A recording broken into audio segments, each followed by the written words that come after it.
अगर हम आपसे कहें कि जिस कंपनी के पास एयरपोर्ट है वही कल को अपनी एयरलाइन भी उड़ाने लगे, तो सबसे पहले आपके दिमाग में क्या आएगा? शायद आप कहेंगे तो इसमें दिक्कत क्या है? ज़्यादा एयरलाइंस होंगी, ज़्यादा मुकाबला होगा, शायद टिकट भी सस्ती हो जाएगी। लेकिन कहानी सीधी नहीं है, क्योंकि एयरलाइन का खेल सिर्फ जहाज उड़ाने का नहीं होता। एयरपोर्ट पर कब कौन उतरेगा, किसे सबसे अच्छा स्लॉट मिलेगा, किसे कितनी सुविधा दी जाएगी, यही एयरपोर्ट की असली कहानी होती है। और इसी कहानी के इर्द गिर्द इस वक्त भारत के एविएशन सेक्टर की सबसे दिलचस्प बहस चल रही है। नमस्कार, मैं हूं आशीष तिवारी और आप देख रहे हैं खबर उत्तराखंड लाइव। चलिए शुरू से समझते हैं। करीब 20 साल पीछे लिए चलते हैं। साल था 2006। सरकार ने फैसला लिया कि दिल्ली और मुंबई जैसे बड़े एयरपोर्ट निजी कंपनियों को चलाने के लिए दे दिए जाएंगे। लेकिन सरकार ने कॉन्ट्रैक्ट में एक ऐसी शर्त लिखी जिस पर उस समय शायद बहुत कम लोगों का ध्यान गया। शर्त यह थी कि एयरपोर्ट चलाने वाली कंपनी किसी भी शेड्यूल्ड एयरलाइन में 10% से ज्यादा हिस्सेदारी नहीं रख सकती। यानी एयरपोर्ट आपका हो सकता है लेकिन एयरलाइन आपकी नहीं हो सकती है। अब सवाल यह है कि सरकार ने ऐसा नियम बनाया ही क्यों? चलिए अब इसे भी आपको समझाते हैं। मान लीजिए एक शहर में सबसे बड़ा बस अड्डा भी आपका है और उसी शहर की सबसे बड़ी बस कंपनी भी आपकी ही है। अब फैसला कौन करेगा कि किस बस को सबसे अच्छा प्लेटफॉर्म मिलेगा, किस बस को पीक टाइम मिलेगा और किस बस को सबसे आखिरी कोने में भेज दिया जाएगा? यहीं से शुरू होता है कॉन्फ्लिक्ट ऑफ इंटरेस्ट, यानी हितों का टकराव।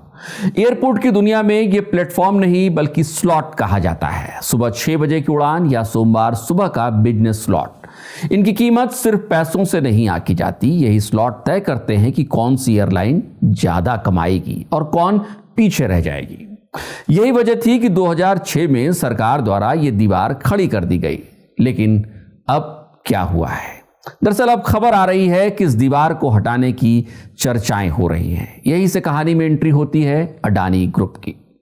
कुछ मीडिया रिपोर्ट्स के मुताबिक जून 2026 में अडानी एयरपोर्ट होल्डिंग्स ने एयरपोर्ट्स अथॉरिटी ऑफ इंडिया को एक चिट्ठी लिखी है। उसमें कहा गया है कि 10% वाली शर्त पर दोबारा विचार किया जाए। यहीं से सवाल उठने शुरू हो गए। लेकिन कहानी में ट्विस्ट अभी बाकी था। 23 जुलाई खबर आती है कि अडानी ग्रुप नई एयरलाइन शुरू करने पर विचार कर सकता है। 24 जुलाई कंपनी आधिकारिक एक बयान जारी कर देती है। कंपनी कहती है कि ऐसी खबरें बिल्कुल गलत है, एयरलाइन सेक्टर में आने का उनका कोई इरादा नहीं है। कंपनी कहती है कि हम एयरलाइन शुरू करने की कोई योजना नहीं बना रहे हैं। और फिर 25 जुलाई की तारीख आती है। जून में लिखी गई वही चिट्ठी एक बार फिर से सामने आ जाती है। अब सवाल यह नहीं था कि एयरलाइन बनेगी या नहीं, सवाल यह था कि अगर ऐसा कोई इरादा नहीं था तो नियम बदलने की मांग क्यों की गई? अब यहां एक बात साफ कर देनी चाहिए, अभी तक न कोई नियम बदला है और न कोई एयरलाइन लॉन्च हुई है, न किसी पर किसी तरीके के पक्षपात का आरोप साबित हुआ है।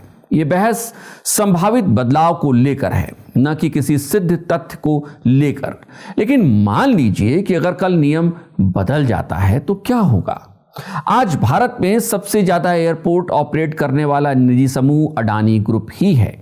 अगर उसके पास एयरपोर्ट भी हो और अपनी एयरलाइन भी हो तो बाकी एयरलाइंस का क्या होगा?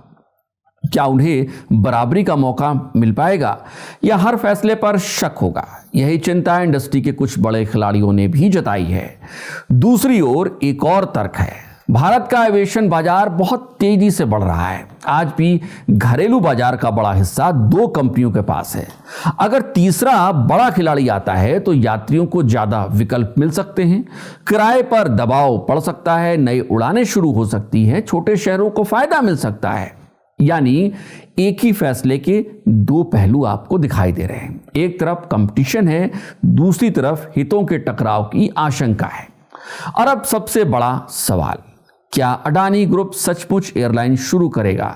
इसका जवाब अभी तक किसी के पास नहीं है, क्योंकि नियम अभी वहीं के वहीं हैं। सरकार ने कोई फैसला नहीं लिया है और कंपनी भी एयरलाइन लॉन्च करने से इनकार कर चुकी है। लेकिन बात यह खत्म होने वाली नहीं है, क्योंकि भारत दुनिया का चौथा सबसे बड़ा एविएशन मार्केट है और आने वाले वर्षों में करोड़ों नए यात्री हवाई यात्रा करने वाले हैं।